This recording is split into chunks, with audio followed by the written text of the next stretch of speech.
Welcome to News with a View, hosted by me, John A. Costa. Today is March 3rd, 2026. Yesterday on my header, I had it March 3rd and wrong episode, but this is going to be episode 34. If you are just watching this program for the first time, this is a conservative-based podcast, but I do use. I'm getting a lot of interference in here. Let me see if I. Low bass. We'll see what's going on with that. I think that takes care of that. Maybe. Who knows? This is a conservative-based podcast, but I do take the Constitution into all decisions being made. Is it allowed? Is it a good thing? Is it a bad thing? And we go that route. And that is something that is very important, that the Constitution always must be followed. Now, doesn't mean you can't test the constitutionality of something, because that's also allowed under the Constitution. Okay, just so you know how I think and what my thinking is. And I'm a Federalist, I'm a Republican, I'm a conservative, I am not MAGA. Democrats can be a Federalist also. So that's not a problem. It's neither blue or red. The Constitution is the Constitution. All right.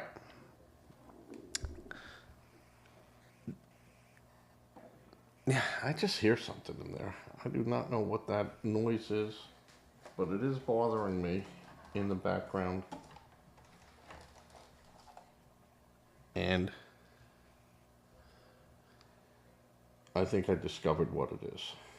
So, isn't that grand of me? I think I know what it was. All right. The Wars Power Act that the Democrats and even some Republicans are calling for. But they're not calling to use it to sanction President Trump. They're using it to halt President Trump. The huge difference. And now under the Wars Power Act, the president can act 60 days after notifying Congress of what he has done. Now, Congress has been notified. I don't know the exact, if he has to formally announce it, just get out there and go, hey, this is what I'm doing. So, the Congress doesn't have to vote on it. The president can hold off and do his actions for up to 60 days. Now, if they invoke the Wars Power Act, then it goes to the Senate, and then, but that's a process. It seems like the Democrats are taking the view that Iran was not a threat, or if there was a threat, you didn't make us known of that threat. Now, my first point in my 7 pages today and reference notes, so Bob in New York can follow along. I'm going to use CNN as an example, and CNN reports in printed media seems to lean that Iran is doing a great job in retaliation for being attacked. hitting Iran's neighbors, oil, and disrupting tourism. That's what they're saying. Their tourist industry got, how many people are going, well, Dubai maybe, but and targeting of some U.S. bases, which they were successfully hit, and they hit our embassy, and this is to be expected. I mean, Iran has some sophisticated weaponry. But while they're touting Iran as being able to strike and do all this, and regardless of what America does, and it being dangerous and stuff, let's look a little bit deeper. How was Iran able to do all that? Well, since this is my show, I feel that because Iran was allowed to flourish under the Obama and Biden administration, tell me that didn't happen. They were allowed to develop offensive weapons, given tens of billions of dollars over the past 10 years from the Democratic administrations. Tell me that didn't happen. Deny that didn't happen. What do you think that money went? You think that money went to feed their people or buy medicine or to do that? No, it went into their weapons program. This is such a baloney grandstanding of the Democrats. It's disingenuous. CNN is not lying or supporting Iran. Don't get me, they're not supporting them. But what they are not saying is how Iran was able to advance as it did. Not just internally, but with so much outside help. The use of proxy fighters to murder millions of people over 47 years. And those were mostly fellow Muslims that they murdered. They killed thousands of Americans, thousands of Europeans. Don't get me wrong. Democrats like Hakeem Jeffries, the minority leader in the House of Representatives, want the Trump administration to explain to Congress why it thought Iran was a threat. You got to be kidding me. This guy is from New York, where thousands of people lost their lives due to a terrorist attack. That was not Iran, just so you understand that wasn't it. But his mindset should be that, hey, bad things happen when you're not paying attention. And like 47 years of Iran, death to America, death to Jews, death to Israel, death to these people, death. And they're your enemy. You tend to believe them and take them at their word that, hey, if they say they're going to kill me, I'm not going to go there and just go, it's nothing. They targeted the President of the United States. They paid for political assassinations. Iran is not a nice country. Governmentally.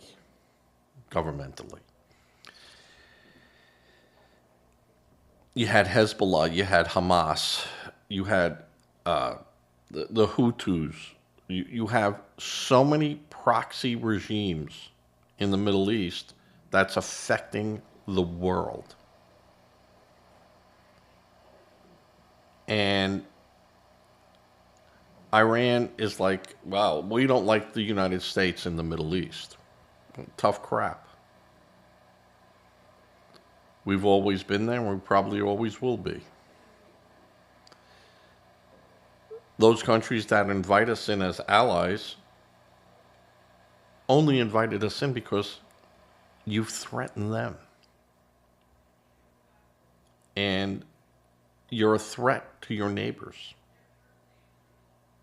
And the only people they call in are the people that can stop them. Even in the Philippines, the Iranian influence and money has been flowing to. They fund terrorist groups that support Israel. Terrorist groups that will attack people that support Israel, including America. How outrageous of the Democratic leaders to even question why Iran, at this point, needed a regime change. And I agree with people saying this is a regime change. You don't wipe out the Ayatollah and 20 of their top leaders, and plus more that we don't even know about, and not call it a regime change. It's a regime change. As for the neighbors of Iran, they might have publicly supported Iran, but privately feared Iran, and this is why those nations allowed the military on their soil. Democrats placed our military on Middle Eastern soil with no cries or protests. Where was the outrage? Where was this going to escalate into world war? Where was that cry from the Democrats who placed troops in the Middle East? All right? This fake indignation has not gone unnoticed. Democrats that only had Epstein to shout about and voter ID program that their own rank and file voters wanted has been their only battle cry for support. And they got a little traction on that. But the joint U.S. and Israeli strikes against Iran could drive a wedge in that in the durability of that cohesion. Democrats had a balancing act of Iran's supreme leader, who was killed over the weekend, but now calls for Congress to quickly pass a War Power resolution that would restrain Trump's attack options. This very well may backfire on the Democrats, because the Trump administration will release information. Of course, you'll have people that, say, you can't believe anything they tell you. It's all a lie. It's all a lie.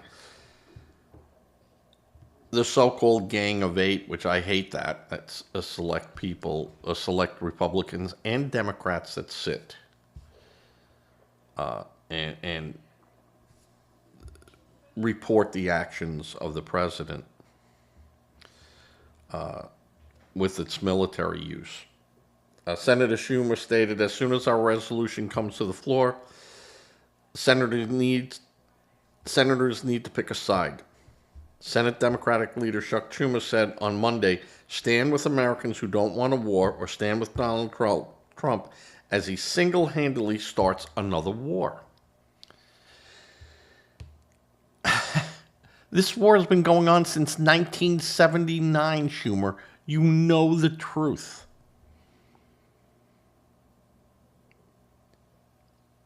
Democrats are to blame for where we are today in the Middle East. Jimmy Carter, Bill Clinton,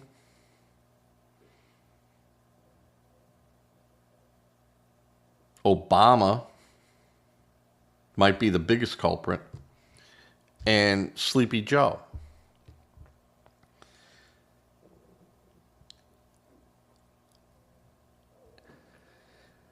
The lack of some Republican leadership to take the initiative to stop an Iran, because its neighbors said, please don't attack them, because this will be like a hornet's nest. You'll do it from afar and you won't be affected by it. We live next to those hornets. We're going to get stung. You know, we'll work with Iran in a back room operation, but don't attack them because we'll just make our life worse. And Iran then, after our attack, of course, attacked their neighbors and said, well, you have U.S. bases there, so we're going to attack you. And the catch-22 is they have U.S. bases there because they feared Iran. And now Iran is doing exactly what, they were afraid Iran would do. And now these countries have to choose. And I think they have chose. They go wipe Iran out. The leadership, wipe them out, castrate them. So we don't have to deal with this again. Every Republican should call their representatives and demand America finish this fight and give Iran back to the people of Iran. Get a government in there that says we're not going to fight with the people, we're not going to do this. We do believe that we have the right to have a nuclear program, and if you want inspections, we're good with that as long as you do not stop us from doing this. But you're allowed to inspect us, and we will follow all those guidelines. I don't think America would have a problem. I don't think America could have a problem with that. If they do exactly what we have wanted them to do, instead of a government saying that we're not going to build it, but we can, we have the technology, and we have weapon grades plutonium that we're making, and we have a nuclear program that we know they had. We know they had it illegally and against treaties that were signed. The Iranian government for the last 47 years cannot be trusted. They are not honest. Their faith allows them to lie to non-believers of Islam. So what they're doing is not wrong to them. They're just allowed to do it. No sane person wants war. But no sane person wants an armed Iran who has vowed to wipe out America and Jews. This has to end now. Now is the time. A peaceful Iran will mean an easier time for whatever is the next administration, be it Democrat or be it Republican. If they don't have to deal with an armed and dangerous Iran, where it's given back to the people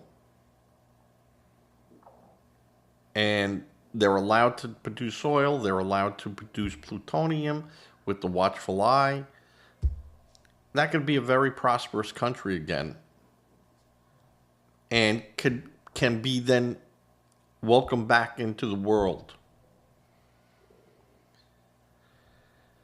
It's that simple. Now is the time. You have Representative Gary Ladd, some Democrat from Ohio, who won't back an Iran resolution. Josh Gothmeier, Democrat from New Jersey, said he wouldn't vote for it either. So you have a split now happening in the Democratic Party that says, listen, we don't want war. But something's got to be done about this regime. And we've tried peace talks with them. We tried everything, and they lie and lie and lie. They stall. They're very good at brinkmanship. Trump is not good at brinkmanship in the negotiating table. It's my way or the highway. He chose the highway now.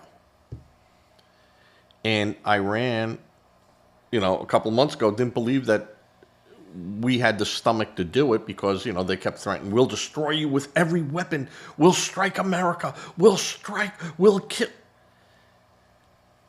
And they were decimated. Hurt, but not destroyed. Now they will be destroyed. And we are helping Israel, who, is now saying that we followed because Israel was going to attack.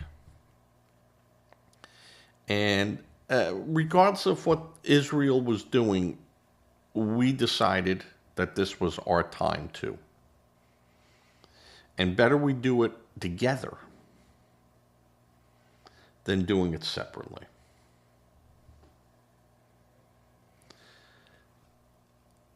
The Iranian regime has to go.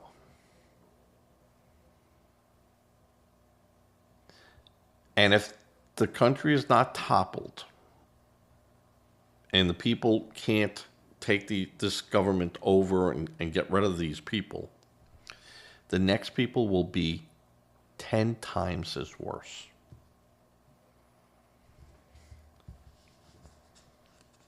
John Fetterman on the Senate, who backed a wars power vote tied to Venezuela in January, also has broken with Democrats over the Iranian measure and rejected arguments that the attack was illegal. It's not illegal. These people that, scream all this stuff and all this nonsense, it's illegal, it's illegal. He didn't notify Congress. All he has to do is get in front of a microphone and go, I'm notifying Congress. He doesn't have to go to Congress. He doesn't even need to give them a piece of paper.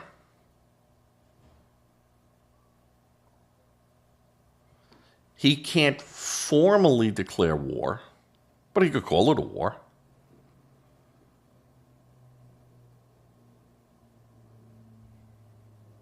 It's semantics. We call it a precision strike. Well, when you're using all the combinations of the military and attacking another country, yeah, it's called war.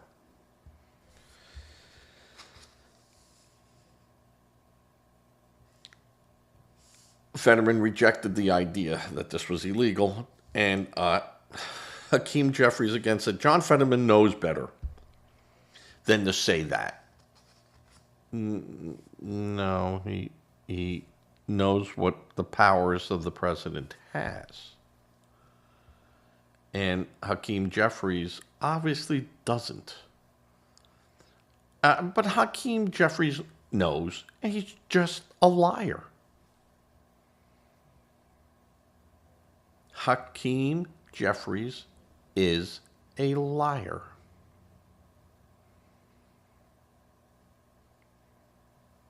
And he thinks he could whip up support. The leadership of the Democrats are either blind to how their base is seeing them, or that leadership doesn't care.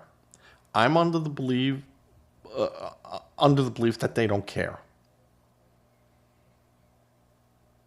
They have gotten so much money from Soros and other people to destroy America that unless they complete their task, they're going to be exposed for what they are. And that day is coming, folks. That day is coming. There are going to be politicians exposed as traitors. And when people argue this is going to increase fuel prices and everything tied to that, you are absolutely correct. That will happen. The price of things will go up. Fuel prices has already in South Carolina gone up close to $1 in 4 days. It went from an average price of anywhere from 236 to 22, 219 if you belong to a club, up to over $3.50 a gallon now.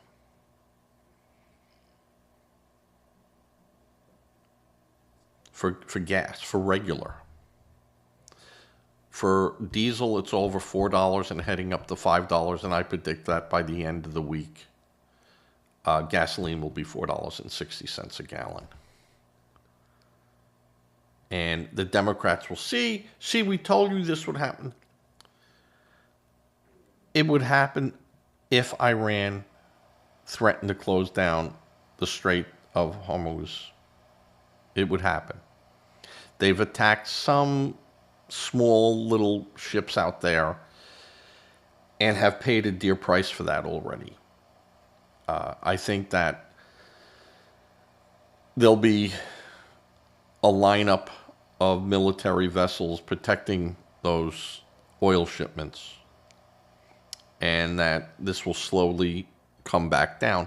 But in the short term, yes, if they stop Trump from supporting Israel in their endeavor to have a regime change that benefits us, then this can drag on a while.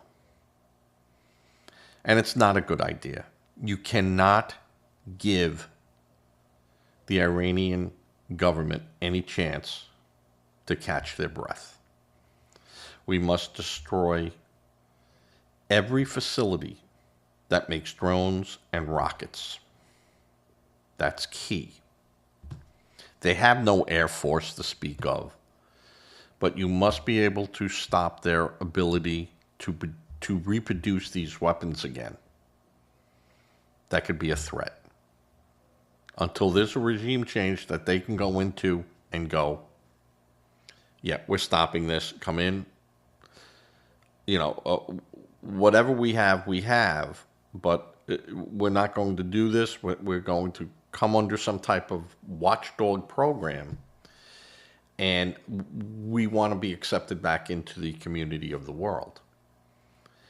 I think at that point, everyone goes, sell your oil, put your oil legitimately back on the market, and you'll see gas go down to $1.98.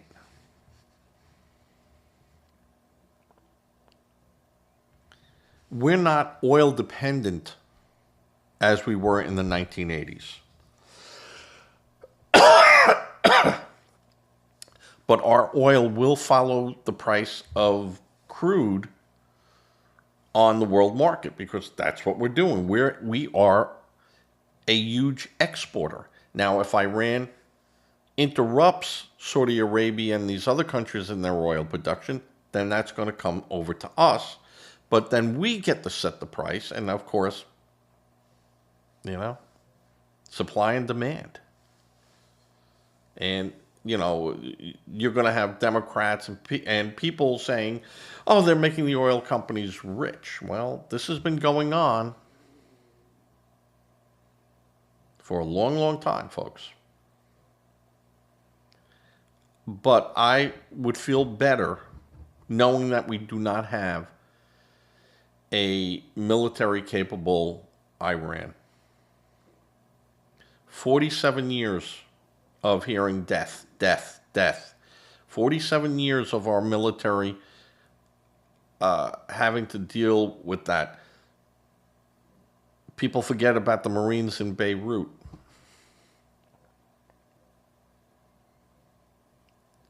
They forget about our troops that were killed around the world by Islamic terrorists that were funded from Iran. No, Iran has to go. Not the people, but the government. We must finish this. And people, Republicans and Democrats should unite on this front and go finish it. But we, like I said in my other podcasts, and I've said this before in many of my podcasts, we don't want to see an Iraq or Afghanistan. But those countries are not Persian, they're Arab. The Iranian people are not Arabs, they're Persian. Whole different mindset. Whole different way of looking at things. They are much more educated than most people in that region, less Israel and maybe Jordan to a certain extent, or even Lebanon for a certain extent, which Lebanon at one time was the hub of education and tolerance and everything else. And we've seen what has happened there.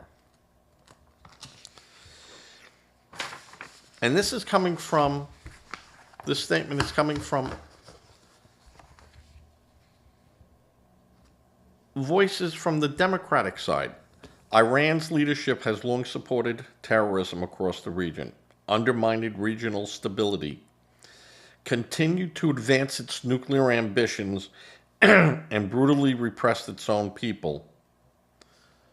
Now, acknowledging those realities does not relieve any president of his responsibility to act within the law, with a clear strategy and with Congress. Yes, he has 60 days to do that.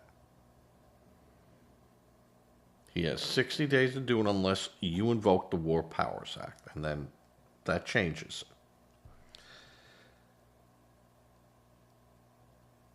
This is the cry that the Democrats and liberals and progressives are screaming. But they also don't scream that the president has 60 days. He can challenge that. He can go there and they can fight it back and forth. But I think if there's a vote and there's a resolution and it goes to the Senate, now it can die in the Senate and the president can continue to act up to that 60 days. It's really 90 days because he's allowed a 30-day withdrawal period where limited actions and stuff can continue as the pullback happens. But I said in my other two shows about, since this has started, that working with Congress is essential. They are the House of Representatives. This is set up, and the War Powers Act, was enacted after 1973, after the Vietnam War and things of that nature. And it's been used by presidents. And it's even been used, by Obama, who placed troops in Syria and things like that. And there was yelling and screaming about that, but the president could do it. He was allowed to act in the best interest of the United States. And I think Trump will be able to prove it's going to be hard for him to say that some of this stuff is new. But because you murder someone and you don't get called out on it for 10 years doesn't mean you get away with it.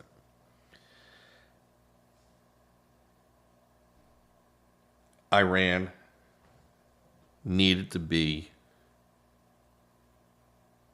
really put down. And when I say Iran, I'm not talking the people of Iran. I'm talking about the regime. The regime needs to change. The War Power Act, and what will happen again, the only thing that will happen if the War Power Act is not invoked, automatically kicks in after the 59th day.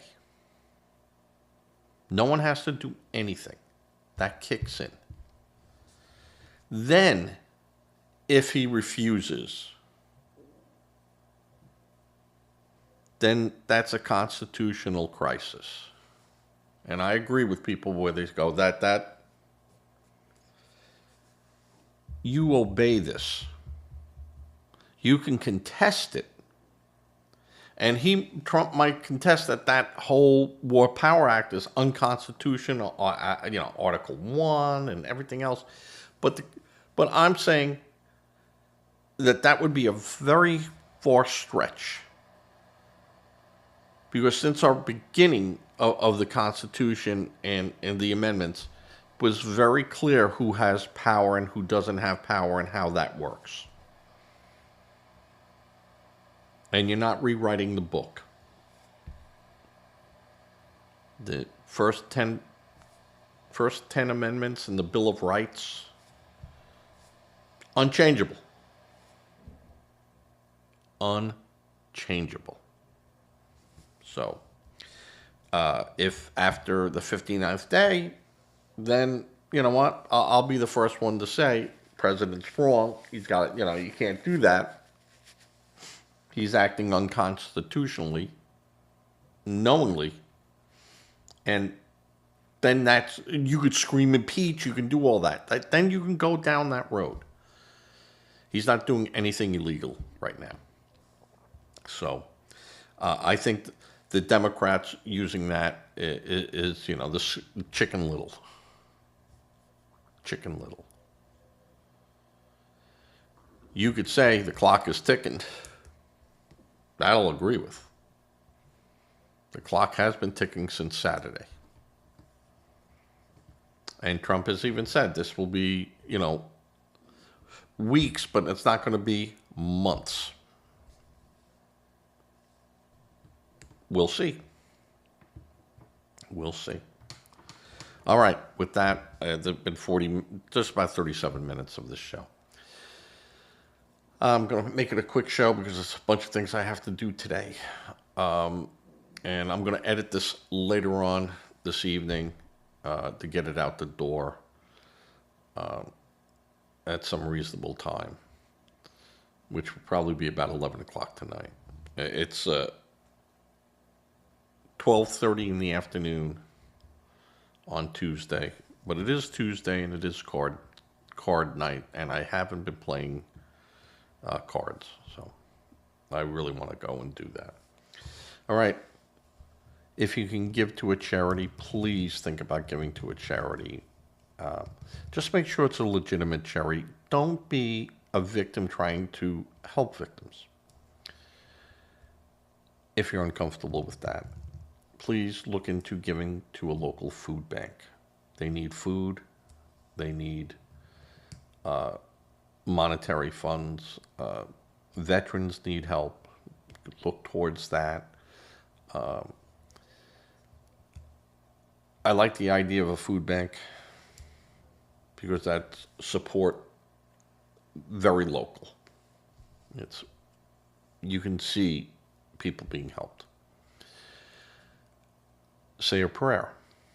Prayer does work, regardless of what Democrats might tell you. And with that, I'm going to say everyone be safe. I will be back on tomorrow for a short show. There'll be no show Thursday or Friday unless something major happens, and I'm trying to figure out how to do all that. I'm going to be busy, but not so much that I can't put up a show, even if it's for 10 minutes to talk about something, and there'll be no editing. It will just be raw video going out and with my smiling face. All right, everyone, be safe as I fade to black.